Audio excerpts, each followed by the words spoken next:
जय हिंद, नमस्कार साथियों। कैसे हैं आप सब साथियों? आशा करता हूँ सब मस्त होंगे, अपनी तैयारी को बेहतर तरीके से कर रहे होंगे। साथियों, जैसे सबको पता ही होगा कि मैं आपके लिए डेली एक प्रैक्टिस सेट पेपर लेकर आता हूँ जो आपकी हिंदी के प्रीवियस ईयर प्रैक्टिस सेट होता है साथियों, जिसमें सारे के सारे प्रश्न आपके प्रीवियस ईयर एग्जाम से लिए जाते हैं ताकि आपको अपने लेवल का पता चले और दोस्तों आपकी जो प्रैक्टिस है वो आपकी तेज़ हो जाए, यानी धारदार प्रैक्टिस हो जाए। ठीक है, चलिए तो स्टार्ट करते हैं। आज के अपन 20 के 20 क्वेश्चन करेंगे साथियों। ठीक है, और आप लास्ट में ज़रूर बताना साथियों कि अपने 20 में से कितने क्वेश्चन राइट करें। तो साथियों चलिए, आज का अपना पहला प्रश्न है, दिए गए शब्द का सही पर्यायवाची शब्द पहचानिए। अपन को नदी का पर्यायवाची बताना है साथियों। ठीक है, नदी का पर्यायवाची बताना है, क्या हो जाएगा? सरिता होगा, सुनीता होगा, सरोज होगा, कविता होगा। बताइए क्या हो जाएगा? तो साथियों नदी का जो पर्यायवाची होता है वो होता है अपना सरिता। ठीक है, सरिता, यानी ऑप्शन नंबर ए अपना एकदम करेक्ट जवाब हो जाएगा। ठीक है, चलिए चलते क्वेश्चन नंबर 2 पर। निम्नलिखित विकल्पों में से कौन सा एक विकल्प विलोम युग्म सही नहीं है? बताइए कौन सा सही नहीं है यहाँ पे? एक ऐश्वर्य, करुणा निष्ठुरता, क्रोध क्षमा, एक परलौकिक। दोस्तों यहाँ पे आप देख सकते हैं ये सेम ही है, यहाँ पे परलौकिक है और यहाँ पे ऐश्वर्य, तो ये तो सही हो गया, ये भी सही हो गया, ये भी सही, लेकिन ये यहाँ पे गलत है साथियों। तो ऑप्शन नंबर ए अपना एकदम गलत हो जाएगा। तो यहाँ पे अपना जो राइट होगा साथियों वो होगा अपना ऑप्शन नंबर ए अपना एकदम राइट जवाब हो जाएगा। ठीक है, युग्म सही नहीं, उसने नहीं पूछा था ना साथियों, तो ये अपना एक नंबर राइट हो जाएगा। ठीक है, चलिए क्वेश्चन नंबर 3। निम्नलिखित वाक्यांश से सार्थक शब्द बताएं। बिना वेतन के कार्य करने वाला क्या कहलाता है साथियों? बताइए। वेतन सहित, अन्य वैतनिक, अवैतनिक या वैतनिक। तो साथियों बिना वेतन के कार्य करने वाला कहलाता है अवैतनिक। क्या कहलाता है साथियों? अवैतनिक। याद रखना, क्या अवैतनिक कहेंगे। ठीक है, चलिए अपना ऑप्शन नंबर 3 एकदम राइट हो जाएगा। ठीक है, चलिए चलते क्वेश्चन नंबर 4 पर। आज कारखाने का श्री गणेश होगा। रेखांकित शब्द के विलोम शब्द का चयन कीजिए साथियों। श्री गणेश का विलोम बताना है अपन को। ठीक है, श्री गणेश का विलोम बताना है, श्री गणेश का। ठीक है, श्री गणेश का विलोम क्या होगा? कमी होगा, हानि होगा, बंद होगा या तीसरी होगा। तो साथियों श्री गणेश का होगा अपना इतिश्री। ठीक है, इतिश्री, ऑप्शन नंबर 4 अपना एकदम राइट जवाब हो जाएगा। ठीक है, चलिए चलते हैं अपन, चलते जाते क्वेश्चन नंबर 5 पर। क्वेश्चन नंबर 5 है, निम्नलिखित वाक्य के किस भाग में त्रुटि है? अब हमें उनका धन्यवाद देना चाहिए। साथियों बताइए त्रुटि कहाँ हो रही है यहाँ पे? यहाँ पे बोल रहा है अब हमें उनका धन्यवाद देना चाहिए। तो साथियों अब मुझे बताइए, धन्यवाद देना होता है कि करना होता है? मुझे ये बताइए। तो साथियों यहाँ पे जो गलती है वो आपको ऑप्शन नंबर ए में सादा दिख रही है, धन्यवाद देना में गलती है। ठीक है, बाकी उनका चाहिए, अब हमें इसमें सब राइट है। अब हमें उनका धन्यवाद करना चाहिए होना था। ठीक है साथियों, तो यहाँ पे गलती हुई, ऑप्शन नंबर ए अपना एकदम राइट हो जाएगा। चलिए साथियों अब आते हैं क्वेश्चन नंबर 6 पर।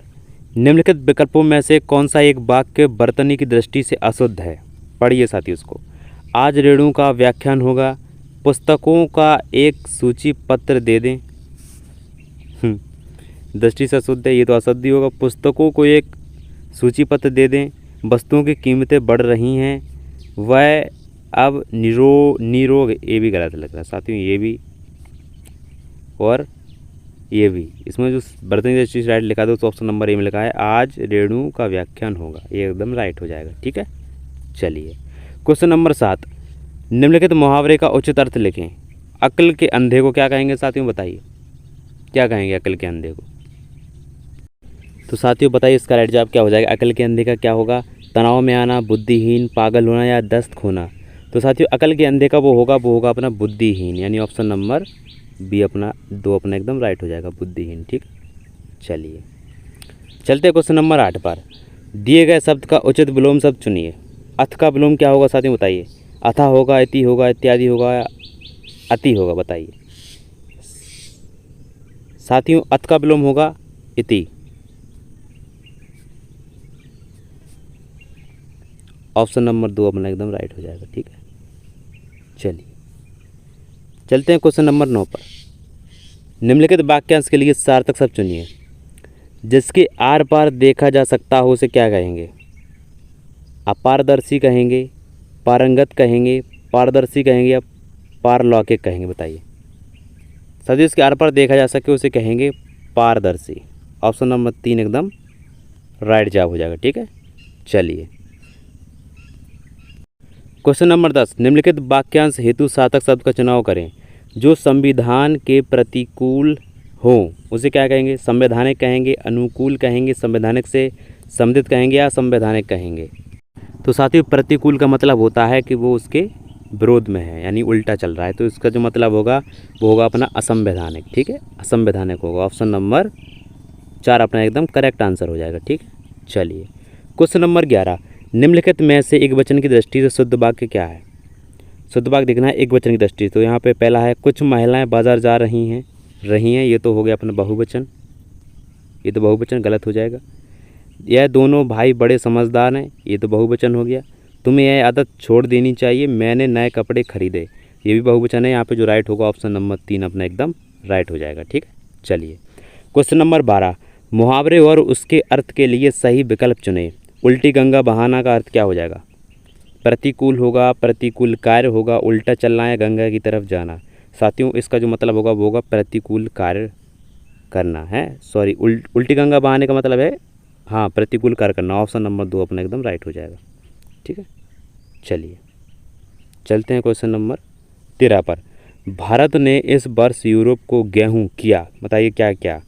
संयुक्त किया, निर्माण किया, निर्यात किया, उत्कर्ष किया। तो साथियों गेहूं को क्या करेगा? निर्यात ही तो करेगा, उसका संयोग नहीं होगा, निर्माण राइट होगा, वो अपना निर्यात हो जाएगा। निर्यात साथियों यानी एक देश से दूसरे देश को माल बेचना होता है, उसको निर्यात कहते हैं। ठीक है, वो जो आता है साथियों उसको हम आयात कहते हैं। चलिए अब चलते क्वेश्चन नंबर 14 पर। माँ ने मुझे दही लाने को कहा, इस वाक्य में दही शब्द का तत्सम रूप प्रयुक्त कर वाक्य पूर्ण कीजिए। क्या होगा? माँ ने मुझे क्षीर लाने को कहा, ये होगा नहीं। तत्सम में दही को क्या कहते हैं साथियों? साथियों तत्सम में दही को कहते हैं दधी, जबकि यहाँ पे लिखा है, यहाँ दुग्ध लिखा है और यहाँ क्षीर लिखा है, तो इसमें जो राइट होगा ऑप्शन नंबर 2 अपना एकदम राइट हो जाएगा। ठीक है, चलिए क्वेश्चन नंबर 15, रेखांकित शब्द के स्थान पर सर्वोचित विकल्प चुनिए। उसका घर जलकर राख हो गया इसलिए वह मालामाल हो गया। बताइए इसमें जब बताइए आप किसी का घर जलता है तो वह मालामाल होता है साथियों या कंगाल होता है? तो साथियों अपन ऑप्शन देखते हैं। यहाँ पे कंजूस लिखा है, ये राइट होगा क्या? नहीं होगा। कटीला होगा या नहीं होगा। कंकाल होगा क्या? नहीं होगा। कंगाल ये एकदम राइट हो जाएगा। ठीक है, क्या होगा? कंगाल एकदम राइट शब्द हो जाएगा अपने उसके लिए आंसर के लिए ऑप्शन नंबर 4 एकदम राइट है। चलिए अब चलते हैं साथियों अपने गद्यांश पर। आप गद्यांश को पढ़कर आप इसको पढ़ लेना, मैं आपको डायरेक्ट क्वेश्चन पर ले जाता हूँ। क्वेश्चन है हमारा, भारत अयोध्या के राजा के पुत्र थे। किनके पुत्र? कौन राजा के पुत्र थे? बताइए। जनक, मनु, दशरथ, यज। तो दोस्तों वो थे अपने दशरथ पुत्र श्री राम। ऑप्शन नंबर 3 एकदम राइट हो जाएगा। क्वेश्चन नंबर 17, कैकैया ने राजा दशरथ से भारत को राजगद्दी और राम को खालिस्तान क्या दिया साथी? 14 वर्ष का वनवास दिया। ऑप्शन नंबर 4 एकदम राइट हो जाएगा। ठीक है, चलिए क्वेश्चन नंबर 18, जब रामचंद्र जी नहीं लौटे तो उनकी लेकर लौट आए। बताइए क्या लेकर लौट आए साथियों? बताइए साथियों, वो लेकर लौट आए खड़ाऊ। ऑप्शन नंबर 4 अपना एकदम राइट हो जाएगा। खड़ाऊ लौट कर लौट आए। ठीक है ना, बस धनुष माड़ी कुछ भी नहीं होगा, खड़ाऊ एकदम राइट हो जाएगा। क्वेश्चन नंबर 19, राम के खालिस्तान के रूप में शासन का करने लगे खाद्यांश की पंक्ति एक किसान। दोस्तों वो हैं अपने कौन से? प्रतिनिधि। राम के प्रतिनिधि के रूप में। ऑप्शन नंबर 3 एकदम राइट हो जाएगा। ठीक, चलिए क्वेश्चन नंबर 20, संसार में ऐसा खालिस्तान दूसरा देखने को नहीं मिलता गद्यांश की पंक्ति में, यानी परोपकार, त्याग, तिरस्कार, कृतज्ञता। तो इसका जो राइट होगा वो होगा अपना